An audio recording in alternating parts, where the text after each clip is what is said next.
And a good afternoon to everybody. Hopefully, everyone is doing good. Glad to see y'all. Hopefully, everybody's, like I said, doing really, really good.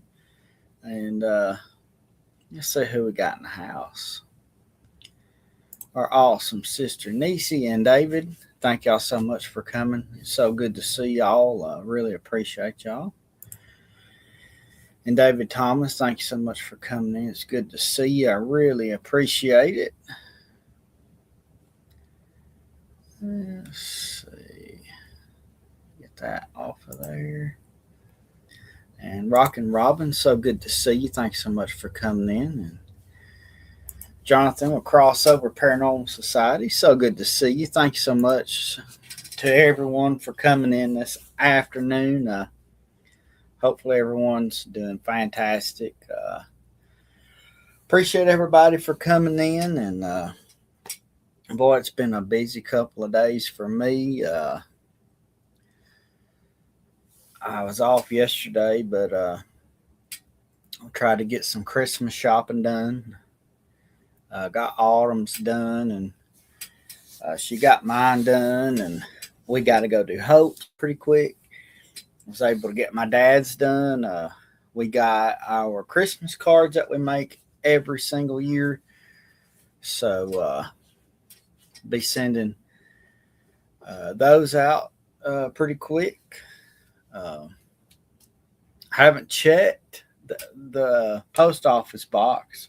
Completely slipped my mind. So we're gonna have to go check that pretty quick to see if we got any Christmas cards, and we'll may have to hang them right here underneath this or something. But we'll have them up. Uh, and I'll be sending those out pretty quick, the ones that we got. So uh, really, really had a good time last night.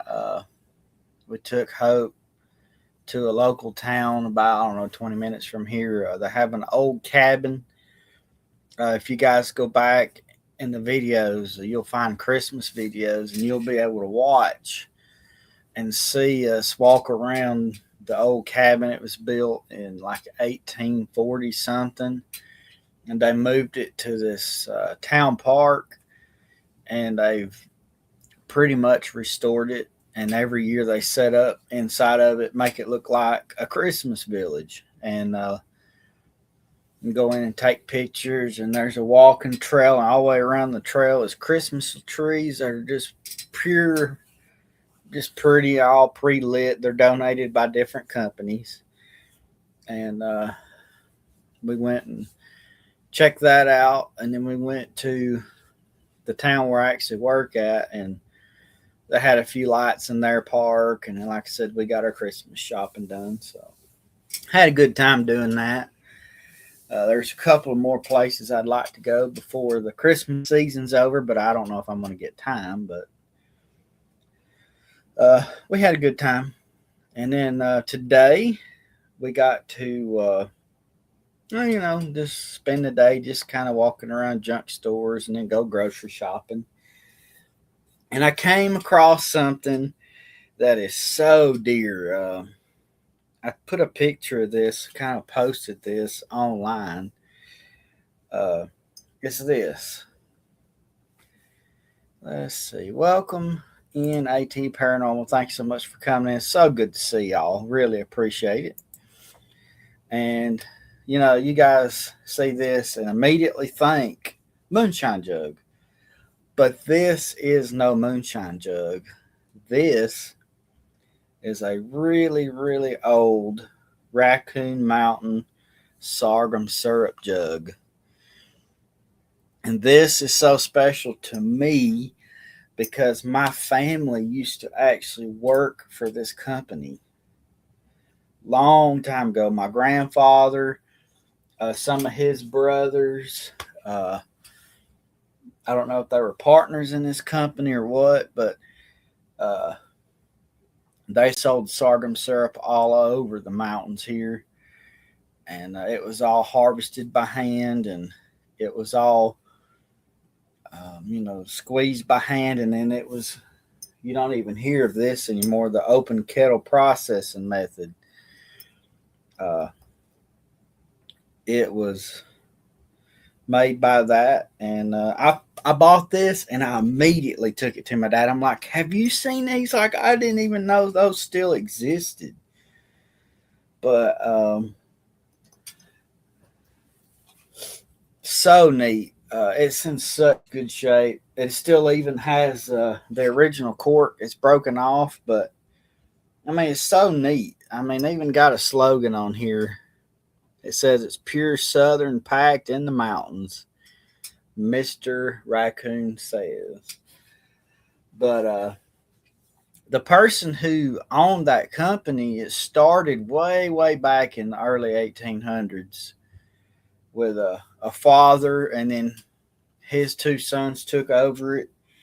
And the son, this jug wasn't their first. This was probably their second design, because their first jug, I may end up doing a story on this if possible, but this company, the person in charge of it was sued for thousands of dollars by the state of Alabama because they sold their product as pure 100% sorghum syrup, and they weren't making much money at it. So what they were doing was watering it down with corn syrup and selling it as pure sorghum syrup. And of course, that's not how the law works.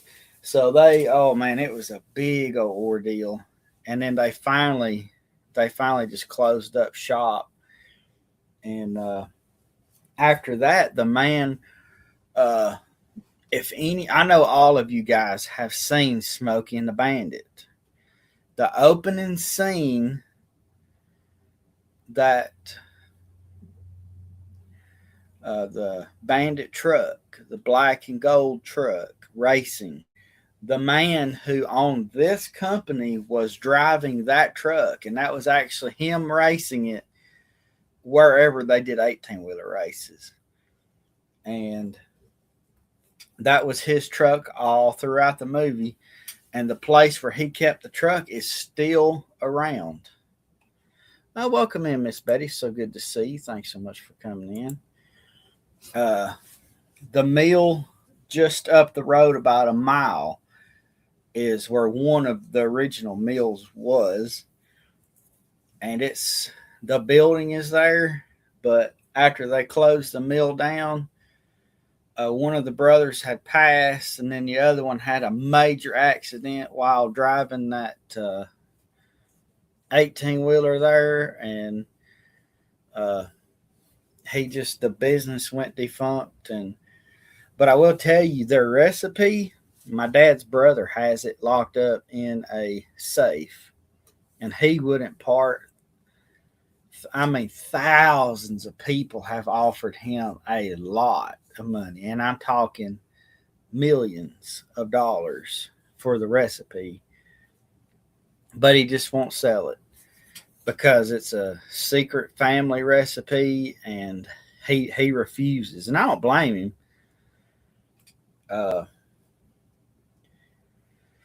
But like I said, the business went under, and the building was in disrepair for years, and now a local, like, motorcycle club, I guess you call it, they bought the building and cleaned it up and got it where they could use it, and they have their little biker club meetings in it now.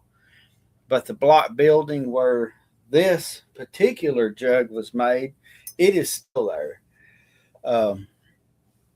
My uncle actually passed away across the road on their property. They had a trailer, and he died of cancer across the road. And like I said, that place is still there. Whoever owns that plays music 24/7 on a radio. You can just hear it out there in that shop. Just sounds like there's always somebody out there working, but there ain't a soul in it, which is creepy. But so I was super honored to be able to find this jug, like I said, because it's got so many family ties for me. and I took it to Dad, and it surprised him that even existed. So it's going to be going to his house up on top of the cabinet next to my grandmother's plates. But I had to show it to you guys because it is such a special thing. And I had a really awesome honor. It's not very often that I get honored in anything, but these signs that's right here behind me. A friend of mine that I work with, a coworker, uh, moved in to a new home, and I'm like, what better gift would there be to just do a plaque with their last name on it, kind of as a housewarming gift. And I made it for them.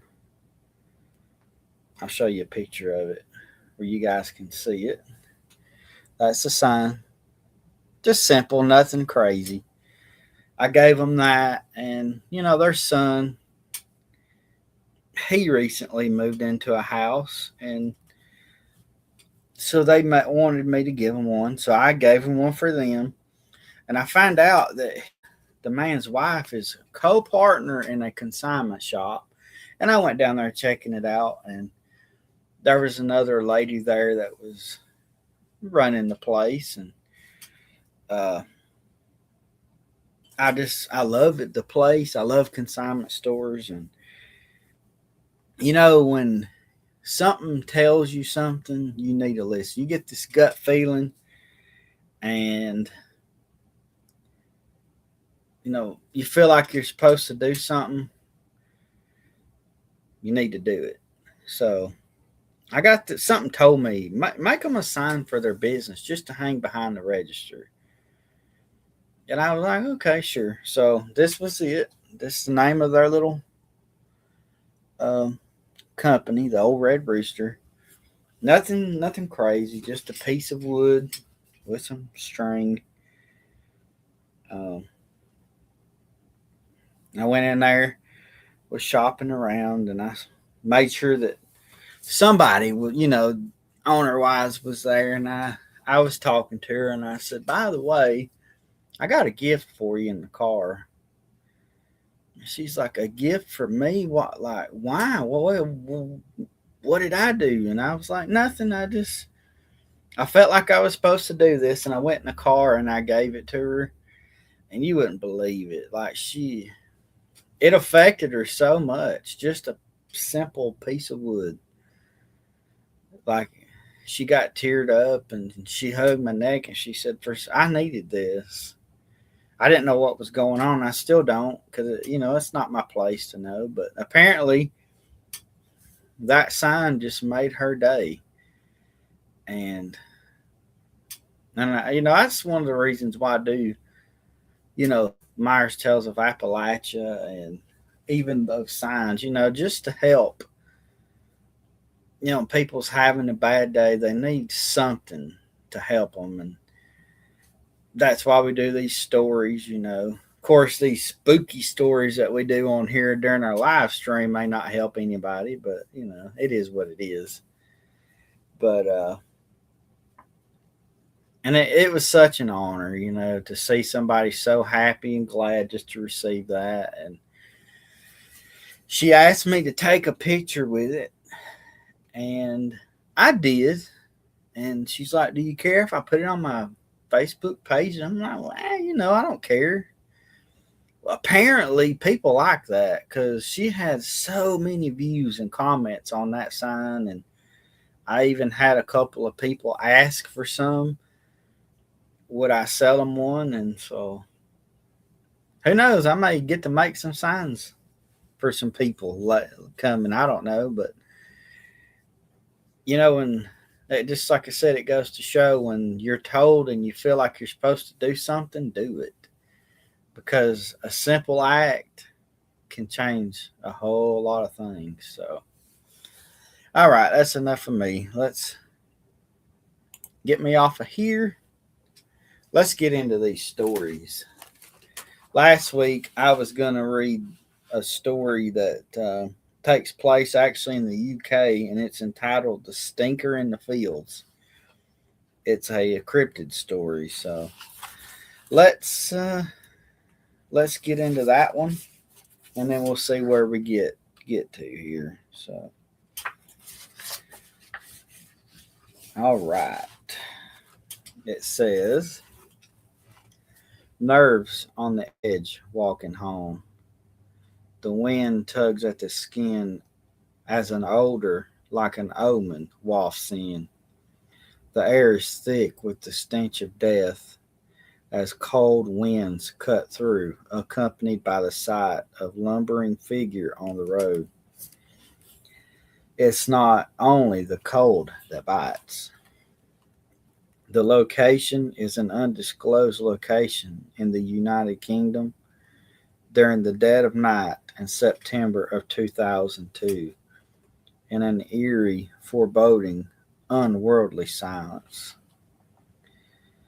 The following story takes place in September of 2002, just after the release of the movie Signs in the theaters in the UK.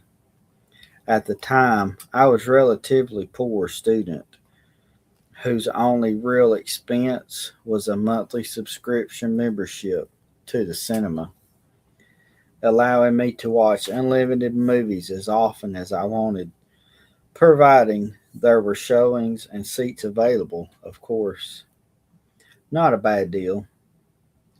I used that membership regularly with my university housemates, all visiting family. I found myself with nothing to do on that fateful night. So I made the spontaneous decision to go and watch the midnight showing of Signs. Yeah, I know. Already raising typical horror trope red flags. Seeing somewhat creepy movie at midnight. Regardless, I took what little spare cash I had and went to see the movie, and foolishly spent the money I should have saved for the taxi fare on treating myself to some decent food and drinks to enjoy the movie. It was more appetizing than the sorry half empty bottle of Dr. Pepper and the cheap bag of sweets I had smuggled in. So when the movie ended and the people were shuffling to go home just after 2 a.m., I had no other option but to walk home. From now, being younger and significantly more foolish, I didn't really think much of this. I didn't consider that a 3 mile walk through the dimly lit, deserted roads, past vast fields in the chilly silence of midnight hour, would pose any danger to me. I knew roughly where I was going. It was a simple straight line route that I had gone through by car or by bus several times, so I didn't consider it much of an issue. More red flags, I know. At this point, pretty much every hour movie protagonists are sealed their fate. I set off, embarking down the footpath along the long road where it and the pavement disappeared, leaving only vast expanse of untamed grassy verge that led to ditches. These ditches were bordered a densely populated wooded area and several vacant fields. As I strolled down the road, feeling the fresh chill in the air, my mind was filled with creepy thoughts, imagining the worst and recalling scenes from the movie. If you see the area I live in, something as a hot spot for strange activities, including UFO sightings. And if you've seen signs you'll know why my mind was doing its best to freak me out. But thankfully, as I walked down the long stretch of road, there was no extraterrestrial sights. But there was something else. Generally, the early morning hours are quiet, with only the occasional sounds of owls, foxes, cats, and dogs in nearly every urban area. And as I was walking past a significantly wooded area, past several ditches and fields, I was expecting to hear soft scattering of smaller animals. But after about 10 minutes, I realized I heard nothing. No hoops, no yips, growls, or snorts. Nothing. I came to halt, taking in my surroundings, shivering from the bitter cold. It felt off, intimidating even. After a few moments, I heard something, a strange ruffling sound in the fields just across the road from me. The sound of crop stems crunching like they were being trodden over by something big. But there was no one else around, not a car on the road, not a person in the area, just dim street lights and a long stretch of nothing. Despite feeling uneasy, I pressed on, aware that I must be nearing the gym, the only landmark signaling a change in direction and the beginning of another lengthy road towards civilization. I held hope that whatever I heard would be content to stay behind in those fields. Maybe it was a deer, maybe it was some unseen barnyard critter that I couldn't make out in the dark. But as I continued, the sounds of crunching and shuffling echoed beside me, creating an eerie atmosphere. It was still quiet, still cold. At this point, I quickened my pace, hoping whatever was following me would stay in the fields, fenced off by chicken wire, barbed wire, and electric fences. But after a few moments, the sound continued and picked up the pace themselves. Now I know it wasn't me. I was hearing an echo of myself. I was walking in sneakers on damp, grassy verge. Nothing was going to crunch that loudly, and I certainly wasn't that heavy. I paused, looking about, glancing toward the fields as I slowly kept walking along the verge on the opposite side of the road. It was then I saw it. My initial sighting was best described as a large black shape moving along the edge of the field. I couldn't quite see it. I didn't really have anything to provide light. Mobile phones back then were dimly lit green screens at best, so I was ditching fleeting glances between the overlapping streets, and it moved along the edge in the same direction as me. I couldn't make out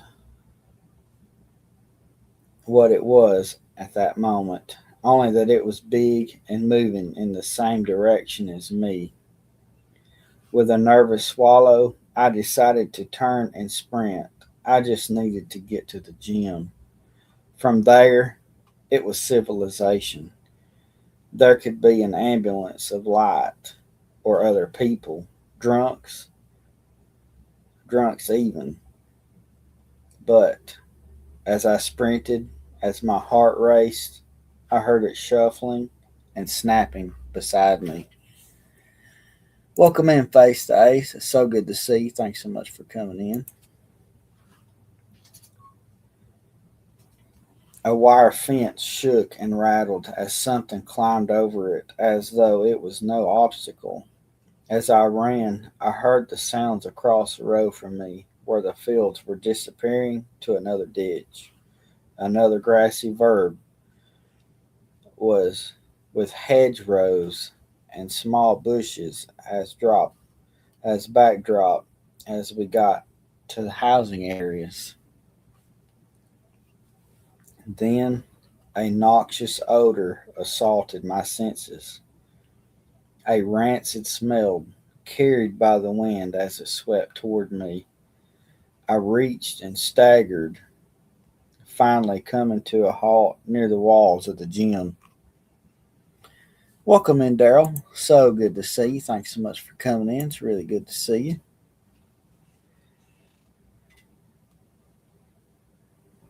From there, I gazed across the way, and the source of the stench became more evident. The massive dark form with scruffy fur, yet mistakably resembling a dog. It loped along, going from on all fours to upright, back to fours on the whim, and I could hear it panting and sniffing as it looked toward me with gold red eyes. One thought came to mind when I saw this: a werewolf. It really looked like the stereotypic wolf man. But it was also at this point I realized I was in trouble. I was utterly exhausted and completely drained. I was in a cold sweat, and this thing was slowly approaching me. But I made it to the junction I needed to go to. Crossing the road brought me to built areas where I could follow a footbridge to some houses, then down the main road to home, hoping for light or something to deter this thing following me. I crossed the road with determination. Fortunately, this was the moment when luck would be on my side. I didn't pay attention, so I did not see a lorry truck driving fairly slowly at the time coming by the road roundabout. Thankfully, the driver wasn't going too fast, so seeing an exhausted guy slowly making his way across the road, the driver was able to stop in time. The truck stopped, the driver leaning out to shout profanities at me. I looked toward him, trying to apologize, and then a shiver ran down my spine. The creature was approaching behind the truck, but as the driver continued to shout, it seemed the creature was put off. There was a loud thunk that rang out as it jumped onto the back of the truck, causing the driver to stop and look at me.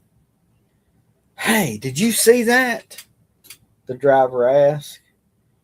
"Yeah, yes, I see it." My mouth could barely form a coherent word, the words feeling heavy on my tongue. I could describe it. I was shaking, my heart was pounding as I watched the driver struggle to peer around the cab, desperate to see what was on the roof of the trailer. We both watched whatever it was hobble along the trailer before jumping down past the driver between myself and the truck. It looked at me one last time and then darted off toward the ditch, toward the river, and more importantly, the local drain. The truck driver and I looked at each other, shaking our heads. We both agreed, probably a big stray dog, but both of us knew what we saw wasn't right. The rest of my trip home was uneventful. I got in just at past 3:30 a.m. I clambered up the stairs to my room and collapsed and slept the following day away. I kept this to myself, knowing the circumstances were filled with numerous wondrous signs that no one would take seriously. Some 20 years later, I embraced my old love of the paranormal and did local research out of curiosity. I think I may have found what I saw that day. People have spotted the old stinker, Hull's local werewolf, for a number of decades. Its name comes from the rotting sulphurous stench of its breath. It's been spotted along the industrial estates, particularly along the Barnston Drain.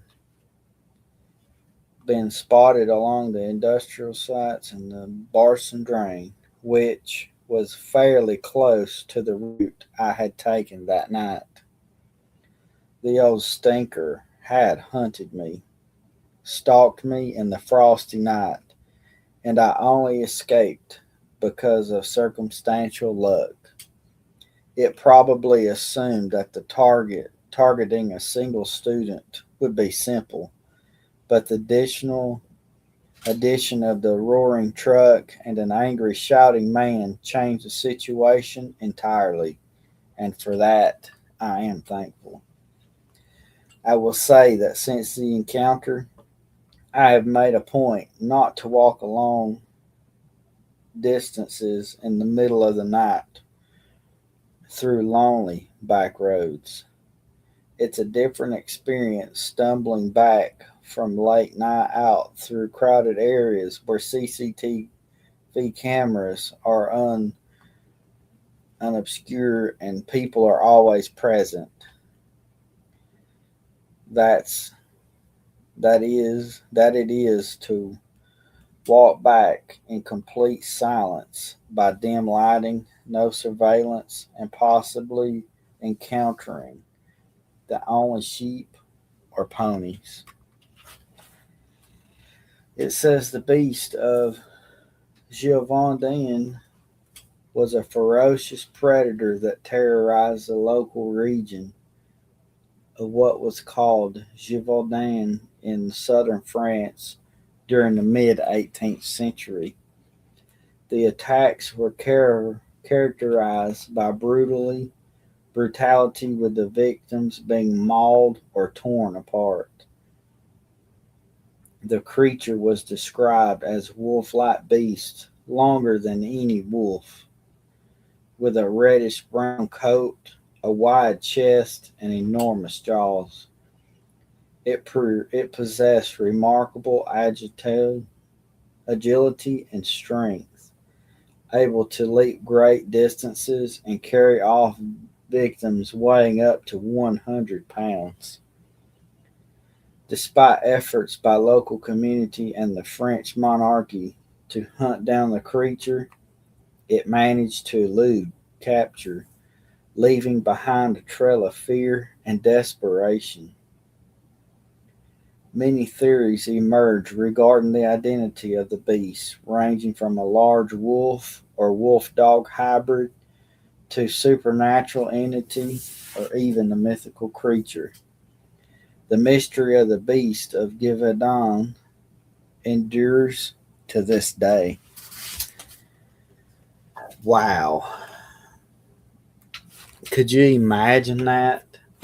Going to catch a late night movie by yourself, spending all your money, not having money to get a taxi, and then you just take off walking back toward home and you get off into a vast dark area with just fields and everything seems normal until the moment that it's not.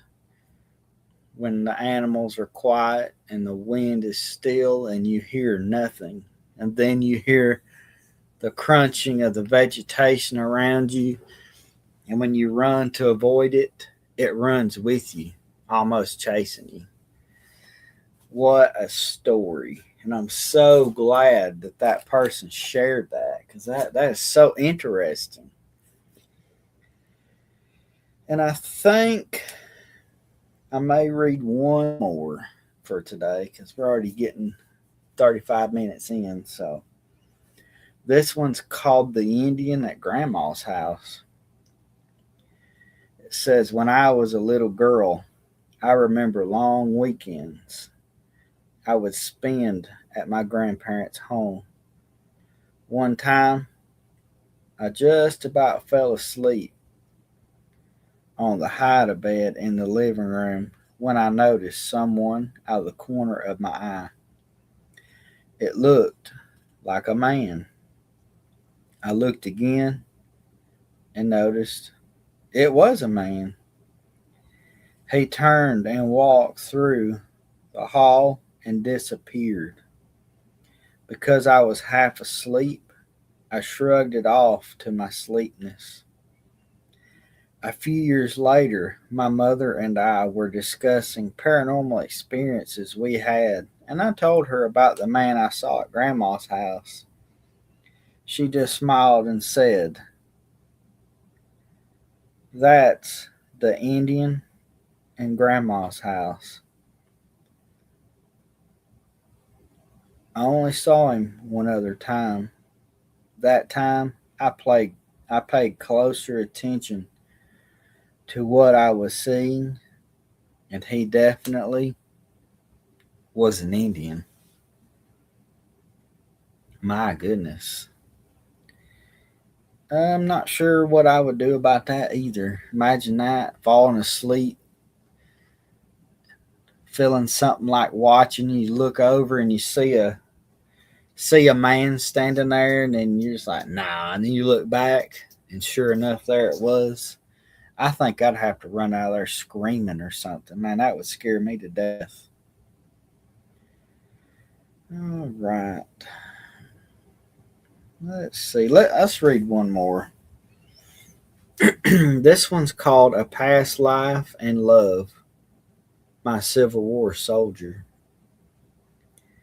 I am a full believer in the paranormal and that I have lived a past life. The proof I have of my past life is this: my mother, sister, and I all relocated to Pennsylvania a couple years back due to my mother's job.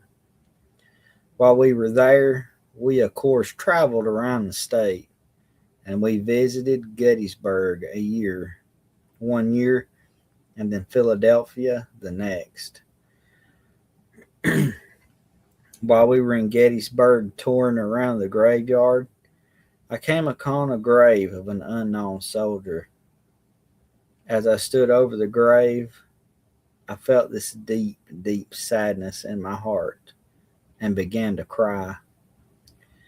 I had not felt at any other grave throughout the graveyard. It's been something I could not explain for years, and at times it really bothered me. Recently, I was speaking with a woman who has the ability to see our angels and spirit guides around us. I was telling her of another experience which happened in Philadelphia. When she mentioned that she saw a Civil War soldier standing beside me, said he was tall with dark hair and blue eyes, fully dressed in a gray uniform, holding a sword. While she was describing him to me, I began to feel the sadness again, but I also felt an extreme happiness, almost like being reunited with a past loved one. A few moments later, she had his name, Edward. Together, we concluded that this soldier and I must have been lovers in a past life. I felt his presence and felt very safe and loved. Since this experience, he has been with me constantly, and I have felt his presence. Okay. She said, I'm listening to y'all while in the shower, so close your eyes and talk loud. All righty. Thank you so much for coming in, Jana. I really, really appreciate it. Jana, if you would do me a favor, sometime maybe tonight or tomorrow, would you send me your address so I can send you a Christmas card? I would love to get that sent out to you. We've had our Christmas cards made with Hope, and it's got all her pictures. We actually took some pictures at the cabin that I was telling y'all about with her, so those are on the card. So would like to send that out. So that's strange. I don't know about the past life thing. I never really thought about it. You know, sometimes uh you have these deja vu moments like for some reason I have a very strong feeling of home when people talk about New Orleans, Louisiana. But what's strange is I've never been there.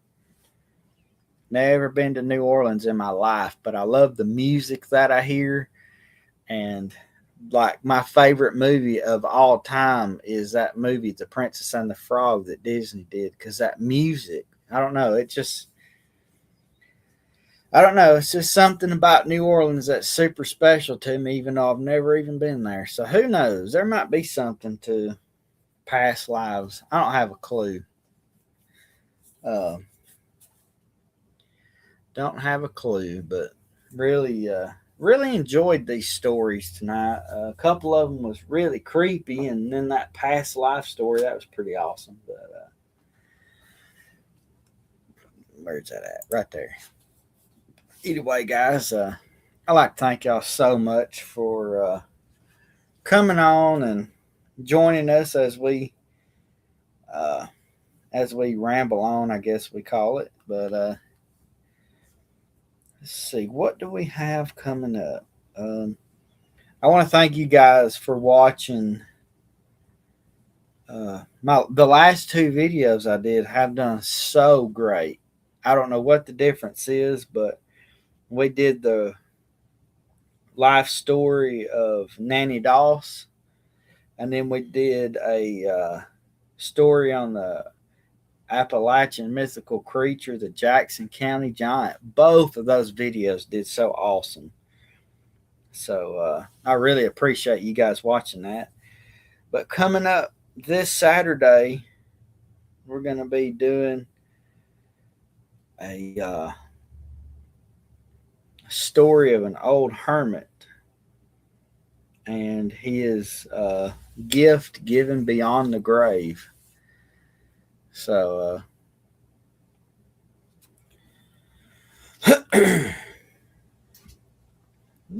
give me a second, guys. I'm gonna look at something. Okay. So yes, the story that we're going to be doing was actually submitted by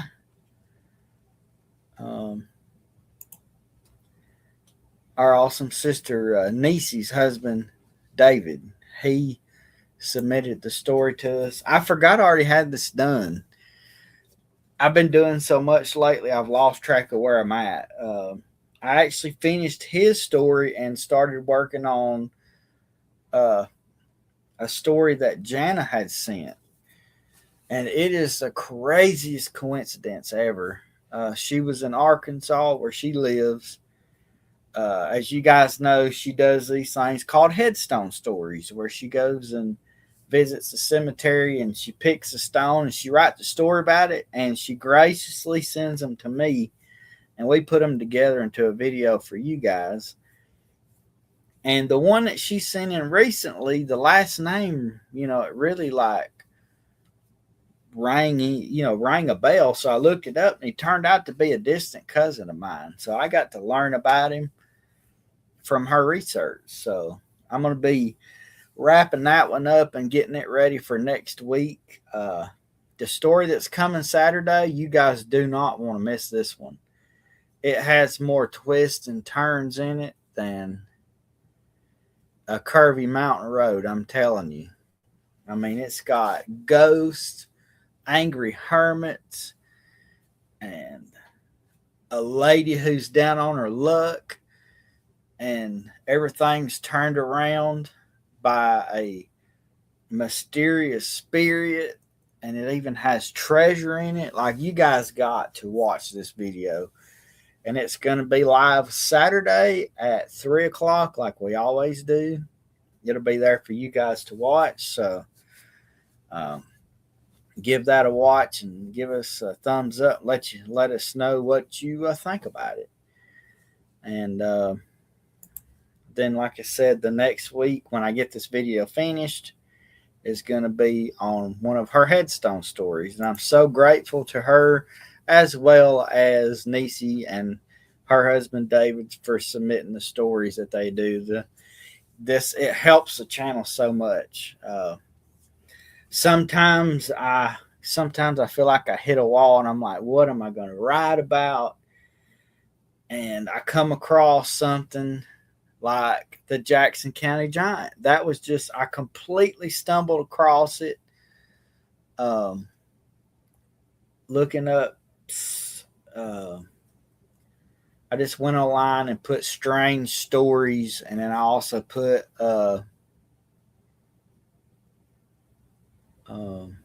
in my county, and it pulled up the story of the Jackson County Giant, and that's how that one came about. And then I have one I'm going to be working on after this, which I haven't decided yet is which one I'm doing. I may be kind of doing the story of Sorghum and maybe include where this came from in it.